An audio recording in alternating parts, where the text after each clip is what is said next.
আসসালামু আলাইকুম, আমি অ্যাডভোকেট ইমরান নিয়মিত প্র্যাকটিস করছি ঢাকা জজ কোর্টে। আজকে আলোচনার বিষয় হচ্ছে, আমার কাছে অনেকেই প্রশ্ন করে থাকেন, এই প্রশ্নের ভিত্তিতেই কিন্তু আলোচনাগুলো করে থাকি।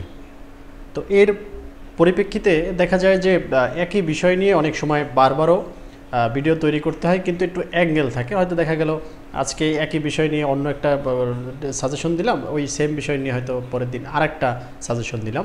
তো তারই ধারাবাহিকতায় আজকে আলোচনার বিষয় হচ্ছে ডিভোর্সের পরে স্ত্রীরা স্বামীর বিরুদ্ধে কোন কোন মামলা দায়ের করতে পারবেন। প্রিয় দর্শক, যদি ভিডিওটি সম্পূর্ণ দেখেন তাহলে আপনারা কিন্তু একটা আইডিয়া নিতে পারবেন যে স্ত্রী যে তার হক আদায়ের জন্য অথবা তার সাথে যদি অন্যায় করা হয় তাহলে স্বামীর বিরুদ্ধে কি কি অ্যাকশনে যেতে পারে সে বিষয় নিয়ে কিন্তু বিস্তারিত এই ভিডিওতে আলোচনা করছি। প্রিয় দর্শক, যদি ভিডিওটি আপনার কাছে অথেন্টিক মনে হয়ে থাকে তাহলে অবশ্যই চ্যানেলটি সাবস্ক্রাইব করে সাথে থাকা বেল আইকনটি অন করে দিন।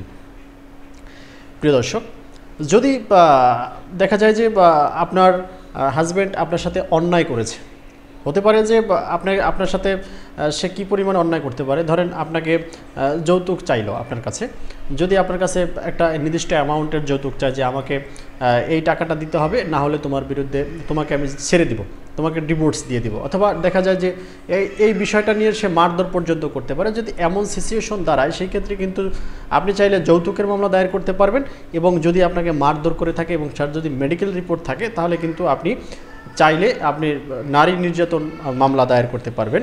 তাহলে কি দাঁড়ালো, আপনি যৌতুকের মামলা দায়ের করতে পারছেন, নারী নির্যাতনের মামলা দায়ের করতে পারছেন। যেহেতু ডিভোর্স যদি ডিভোর্স হয়ে যায় সেই ক্ষেত্রে আপনি দেনমোহরের মামলা দায়ের করতে পারবেন। অর্থাৎ আপনি আপনার যে দেনমোহর, আপনার যে হক, সেই হকটি কিন্তু আদায়ের জন্য আপনি মামলা দায়ের করতে পারবেন। এছাড়া আপনি যে মামলাটি দায়ের করতে পারবেন সেটি হচ্ছে বিবাহের সময় যদি আপনার বাবা মা আপনাকে খুশি হয়ে উপহার হিসেবে কিছু হয়তো আসবাবপত্র দিতে পারে, কিছু টাকা পয়সা স্বর্ণ অলংকার দিতে পারে, যদি এগুলো দিয়ে থাকে তাহলে সেগুলো আপনি কিন্তু ফেরত নেওয়ার জন্য আপনি মামলা দায়ের করতে পারবেন। এছাড়া যদি বাচ্চা হয়ে থাকে, সেই বাচ্চাকে ফেরত পাওয়ার জন্য কিন্তু আপনি পারিবারিক আদালতে আপনি গার্ডিয়ানশিপের মামলা দায়ের করতে পারেন। প্রিয় দর্শক, এই মামলাগুলো আপনারা মিনিমাম 4-5টা মামলা আপনারা কিন্তু হাজব্যান্ডের বিরুদ্ধে দায়ের করতে পারবেন। অবশ্যই মামলাগুলো সত্য হতে হবে। যদি সত্য না হয় তাহলে কিন্তু পরবর্তী টাইমে আপনার এই মামলাগুলো নিয়ে নিজেরই কিন্তু ভোগান্তিতে পড়তে হবে। প্রিয় দর্শক, যদি আপনি মিথ্যা মামলা দায়ের করেন, সেই মামলা যদি আসামি আপনার দেখা গেল জামিন নিয়ে নেয়, যদি জামিন নেওয়ার পর যদি সে পরবর্তীতে খালাস পেয়ে যায় তাহলে কিন্তু 211 দ্বারা আপনি যে মিথ্যা এজাহার দায়ের করেছেন সেই মিথ্যা এজাহার দায়েরের জন্য আপনার বিরুদ্ধেও কিন্তু সে লিগালি অ্যাকশনে যেতে পারে। সুতরাং এই বিষয়টি অবশ্যই আমাদের সমীচীন করা উচিত, আপনাদের মাথায় রাখা উচিত যে কোনো ব্যক্তিকে হ্যারাসমেন্ট করার জন্য আইন আদালত কিন্তু না। আইন আদালত হচ্ছে একটা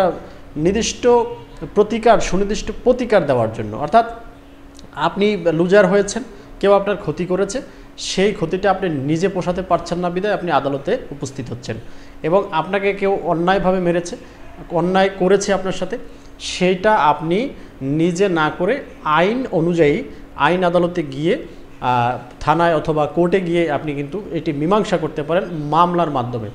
নর্মালি আমাদের দেশে যৌতুকের মামলা, নারী নির্যাতনের মামলা দিতেই হবে। কোনো ব্যক্তির ডিভোর্স দিয়েছে, ওনার বিরুদ্ধে 2-4-5টা মামলা দিতেই হবে। এটা আমাদের একটা রীতি হয়ে গেছে, না দিলে আমাদের শান্তি নেই, আমাদের দিতে হবে। সেই জন্য এই বিষয়গুলো করে নিজেও হ্যারাসমেন্ট হবেন না, শুধু টাকা পয়সা নষ্ট করবেন না। এছাড়া যে ব্যক্তির বিরুদ্ধে মামলা দিচ্ছেন তাকেও হ্যারাসমেন্ট করবেন না। কিছু বিষয় আল্লাহর উপরে ছেড়ে দিবেন, সে উত্তম পরিকল্পনাকারী। প্রিয় দর্শক, আজকের ভিডিও এ পর্যন্ত। যদি ভিডিওটি ভালো লেগে থাকে এবং নিত্য নতুন ভিডিও পেতে চান তাহলে চ্যানেলটি সাবস্ক্রাইব করে সাথে থাকা বেল আইকনটি অন করে দিবেন। ভালো থাকবেন, সর্বোপরি আল্লাহ হাফেজ, সালামু আলাইকুম।